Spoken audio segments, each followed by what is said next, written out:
Hello and welcome back to Let's Replay Mystery Case Files Huntsville. I'm MCFPapa and this is part number 3. And we're going on the Case 7 Nerdy Nuisance, which is my least favorite case in the game. Yay! The once easygoing citizens of Huntsville are dismayed to find that someone has been surreptitiously entering their email accounts and pawing through their private correspondence. Acquire clues at the cafe, diner, pawn shop, Captain's Inn, Science Museum, and Hunt and Peck Law Office. With the help of your crime computer, use your highly honed skills to decrypt the identity of the heinous hacker. Yeah. So, like I was saying in the last part, I guess it is still set in 2005. I guess I was wrong. But it's just that even back then, we still hadn't gone over to a totally digital world yet.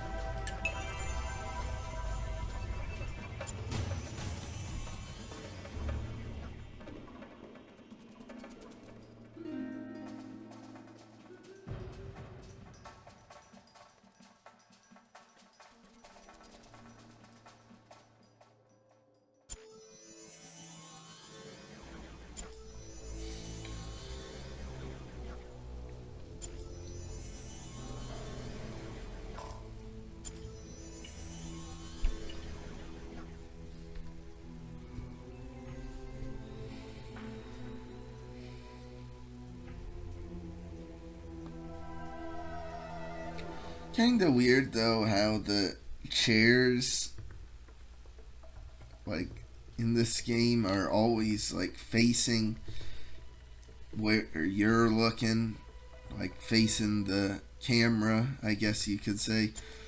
I get that it's because they want to put people in the chairs, and so then that's why they gotta rotate them around like that, but you never see any with their backs to you. Like, even here, they could have put one, like, here, just like there were more than 2 chairs on the table, but they didn't.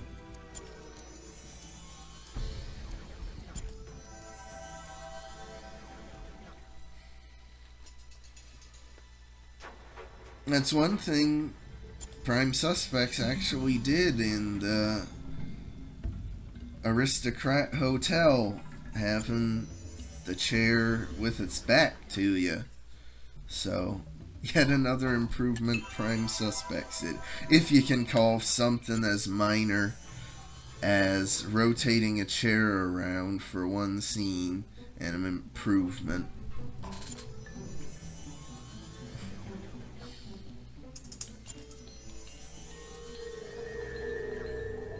I still got no clue where the stupid fish is in this scene. Hopefully I won't have to find it again.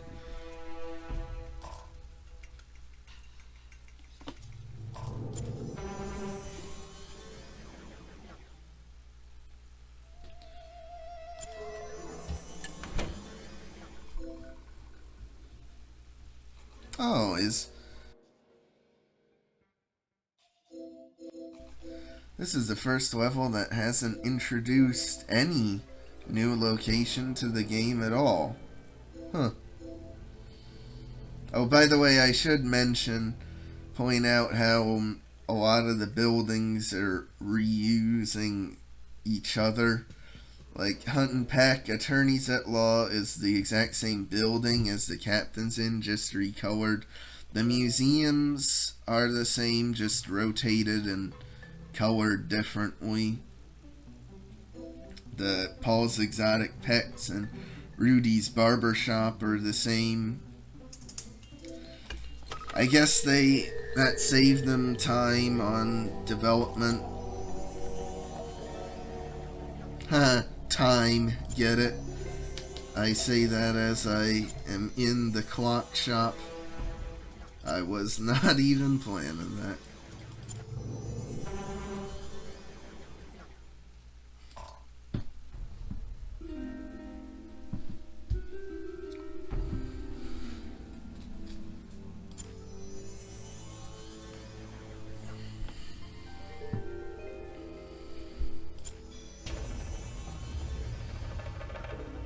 I really like the look of that rocket clock. That's the sort of thing I'd love to actually have for myself. And here's a statue of a Mountie, so is that supposed to imply that this is taking place somewhere in Canada? You never know. That football helmet would get reused in Prime Suspects in Rocco's News.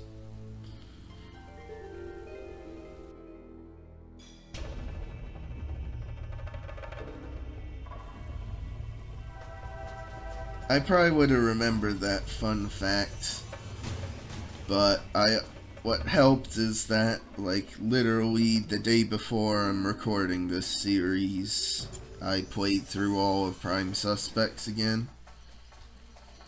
Because that's something else too, like, over the past several years I played through Prime Suspects quite often, but I've never really felt the urge to come back and replay Huntsville yet again. That's kind of weird.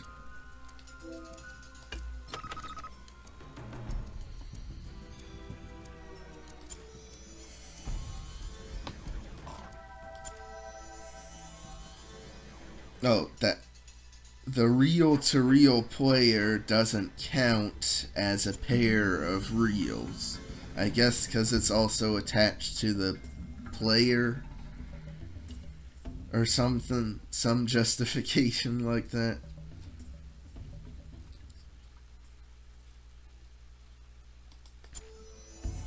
And then that's like a really old looking fire extinguisher. I doubt Pete's Pawn Shop is up to fire code, because aren't you required to have like a fire extinguisher that's up to date? Or maybe that's just public buildings that need that.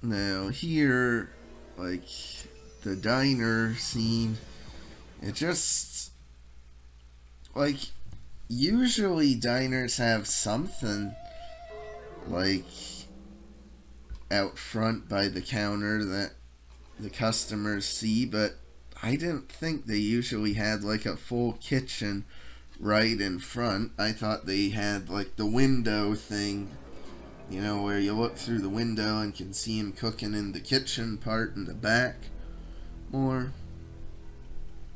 I don't know. I haven't been to many diners in my life, so maybe it's actually common to have the whole stove and everything right out front. Though you'd think that would make the dining area awfully hot doing it like that. Or maybe it was just an artistic liberty they took to make it look more like how you'd think a diner would. And the reason this is my least favorite location is because, one, it uses the cafe scene yet again, and two, it's the criminal is like the worst looking one out of the bunch, in my opinion. I just don't like his design at all. I get it, it's a stereotypical nerd, and make him a ginger to make you hate him even more, because gotta have that stereotype too. But it's just not that good looking. It's not even like it's funny, like he's doing a joke pose or something. He's just like looking shocked for some reason. I guess because he's caught in the act. That's another thing, they never actually explain what the heck is even happening. Like, I guess you're finding items and then the crime computer, through its like AI software, is able to regenerate like what the criminal was doing at the time. I guess. I don't know. Well done, Agent MCFPapa. You have cracked the case. It appears Eugene Niedermeyer is infiltrating inboxes to discover who's placing white tape on his glasses and stealing his pocket protectors. Your astonishing genius has justified your new ranking of sleuth. Click below to begin the next case. Cat burglar. Frightened Huntsville residents suspect a cat burglar in their midst. The pet store and local residences have been the primary targets of daily feline disappearances. Follow the scent of the kitty crook by collecting clues scattered around town. Use the prodigious power of the crime computer to reveal the degenerate responsible for filching the furry fellows. Hurry, you only have a short amount of time before another pet is poached. Oh boy, gotta hurry. By the way, in case you haven't noticed, I'm deciding to do scenes we've already visited now and then save the new locations for later. I don't know why, I guess I just want to get the older stuff over and done with. Even though it's all old stuff to me with how often I've seen and played this game.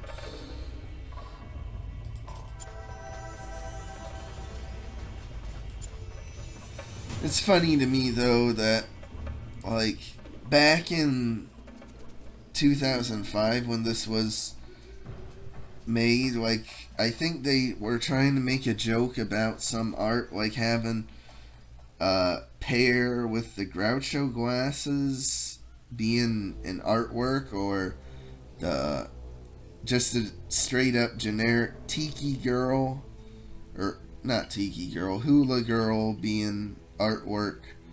But like nowadays, like, there are far, far stranger exhibits in some art museums. Like even a pineapple. Wasn't there the story of the guys weaving a pineapple in an art museum and then they put up a display case around it, making it art itself?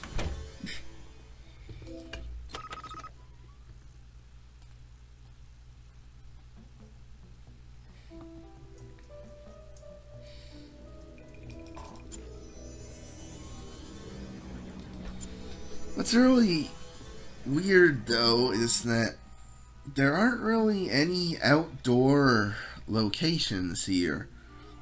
Like in Prime Suspects and even Ravenhurst, there were tons of areas where you're out in the outdoors, or at least have a window to see outside. And of course, Madame Fate, it's like pretty much the whole game is outside, unless you count being inside one of the carnival tents. But here, like, there's barely any even looks into the outside. Like, see here, you can see some sort of storefront, but that's it. I wonder if it's just that, like, modeling interior scenes is easier. Well, it's not even modeling, really. It's just, like, designing, I guess would be a better word. since it's not a 3D environment.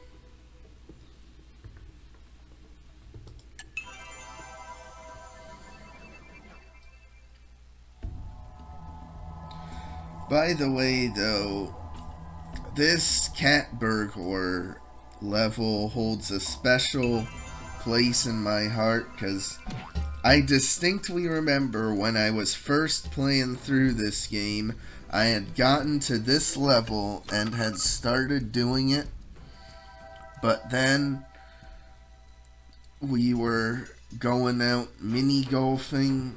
I forget the reason, I guess with some family members for like a day out together.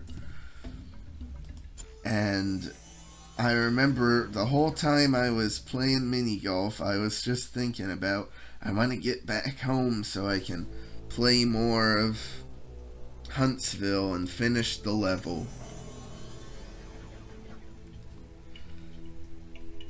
Yeah, like, that's how special this game was for me, that instead of having fun at a mini golf / arcade area, I'd rather just come home and play a hidden object game on the computer.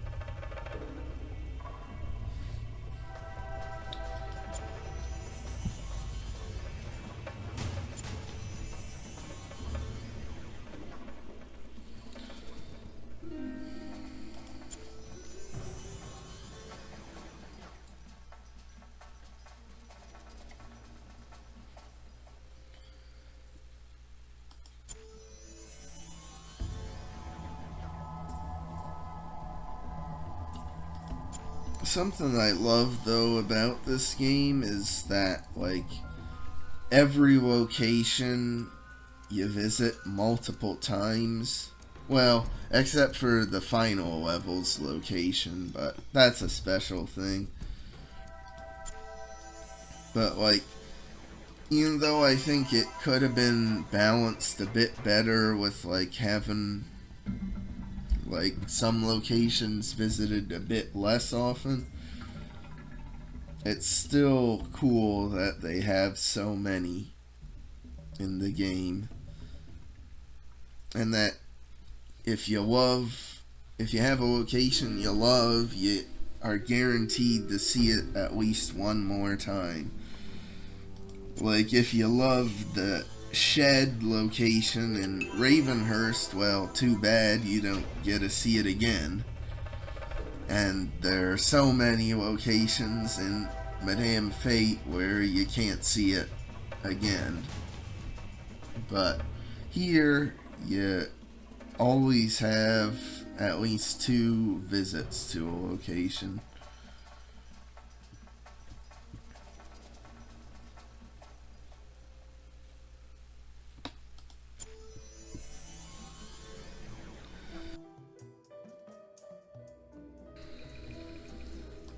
Oh, yeah. Duh, the coffee cup on the window. Well, no, I guess that's... I don't know what that is. I guess that's a glass window and it's just really dark inside the cafe. I'm not sure. Anyway, now on to the fish store, and I love this fish location. It's like a fish tank. And the only location that was really similar that outdid it was the fish tank in Madame Fate. But this one, like, paved the way for that, and it looks really nice. And I love, like, the joke, like a giant fork with, like, a puffer fish stabbed on it. Like, a giant is gonna eat a puffer fish like it's a little, like, oh, it's a good thing, like a pea or something, like a little pea.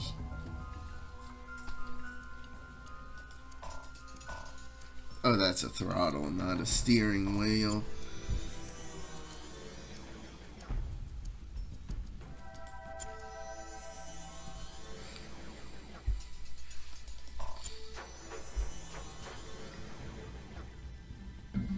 Like, even though this scene really doesn't show a store at all, it's just like some random fish tank, I really like it.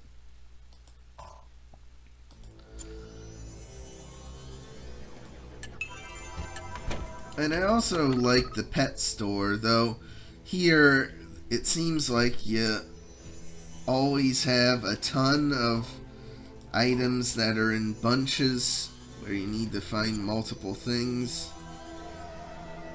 Like, more than any other location, it feels like. That might have been intentional, it might have been they just got carried away having, like, multiple dogs, multiple cats, multiple guinea pigs.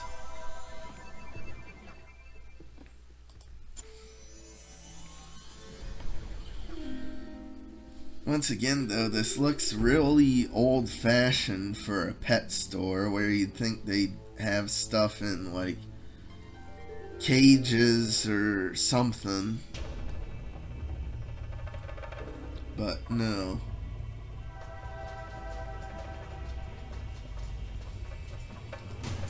But at least, like, a lot of the items to find are themed around the pet store, like birdhouses. Well, you wouldn't really buy those at a pet store, but it's like up for a bird, so that makes sense. And like the ant farm. Did you have an ant farm as a kid? I had an ant farm as a kid. I found it incredibly interesting for like a couple days, and then I thought it was just kind of dull and boring. I lost interest in that really quickly.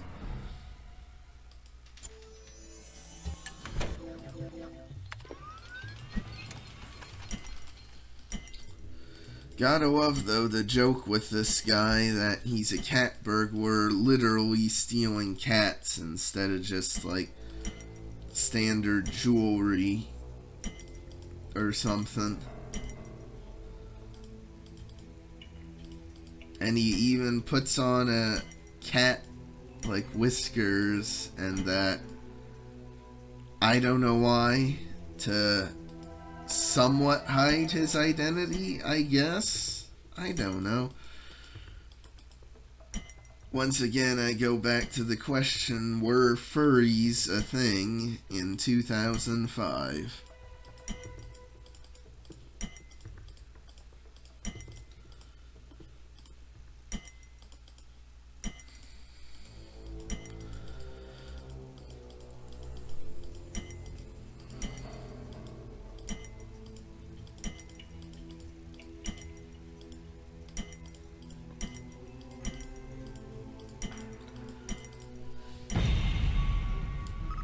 Superlative sleuthing agent MCFPapa. You have caught Ty from the clock shop, stealing from cats from the pet store, stuffing them and selling them as clocks. His time as a free man has expired. Your mystery solving skills have earned you the title of Shadow Master. Click below to accept your next assignment. Now that's like the best sounding rank there is in the game. You know, Shadow Master. That sounds even better than Master Detective. And it would be fitting for the series too, since we're investigate like so much supernatural stuff in the later games. So why couldn't they have kept Shadow Master as the top rank? And by the way, I guess now that we know that Ty's guilty, I guess the town just won't have someone to sell them clocks anymore. I guess. Anyway, like and subscribe if you want. I'll see you next time when we move on to case number 9.